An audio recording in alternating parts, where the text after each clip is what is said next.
काही विशिष्ट नोकऱ्या पुरुषांसाठीच राखीव असतात ही कल्पना समाजात अजूनही प्रचलित आहे। ज्योती नावाच्या एका धाडसी स्त्रीची कहाणी जिने पारंपरिक अडथळे तोडले, आपल्या वडिलांच्या कष्टांना खांद्याला खांदा लावून साथ दिली आणि संपूर्ण समाजाला अभिमान मिळवून दिला, ती सर्वांसाठी एक आदर्श आहे। ज्योतीचे वडील अनेक वर्ष सलून चालवून कुटुंबाचा उदरनिर्वाह करत होते।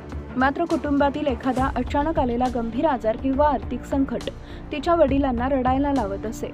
जेव्हा कुटुंबाचा एकमेव आधार असलेले तिचे वडील काहीही न करता गप्प बसले, तेव्हा संपूर्ण कुटुंबाचे भविष्य अंधकारमय झाले। आपल्या वडिलांचे अश्रू पाहणं असह्य झाल्यानं ज्योतीनं स्वतः सलूनची जबाबदारी घेण्याचा निर्णय घेतला। या व्यवसायात महिलांचे येणं खूप दुर्मिळ होते। अशा परिस्थितीत तिनं आपल्या वडिलांनी केलेला न्हावी काम आणि दाढी करण्याचा व्यवसाय शिकण्याचा निर्णय घेतला। जेव्हा ज्योती पहिल्यांदा सलूनमध्ये गेली तेव्हा समाजाकडून तिला ऐकायला मिळालेले पहिले शब्द प्रोत्साहन देणारे नव्हते, तर कठोर टीका आणि उपहास होते। एक स्त्री म्हणून तू पुरुषांचा सलून चालवतेस का आणि स्त्रिया हेच करतात का, असे शब्द तिनं ऐकले।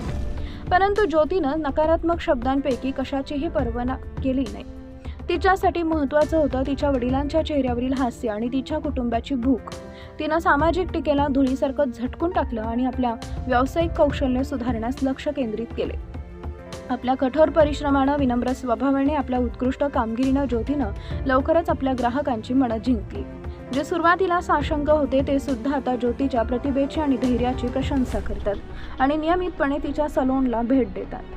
आज ज्योतीनं केवळ एका वडिलांचे अश्रूच पुसले नाही, तर एक आत्मनिर्भर जीवन निर्माण केलंय आणि आर्थिक यशही मिळवलंय। कामाच्या बाबतीत स्त्री पुरुषांमध्ये कोणताही भेद नसतो। तुम्ही तुमच्या कामात प्रामाणिक आणि धाडसी असाल तर तुम्ही समाजाच्या कोणत्याही टीकेवर मात करून यश मिळवू शकता, हे ज्योतीनं सिद्ध केलं। ज्योतीची अत्यंत धाडसी आणि स्वाभिमानी कहाणी आजच्या तरुण पिढीसाठी खरोखरच एक मोठी प्रेरणा आहे।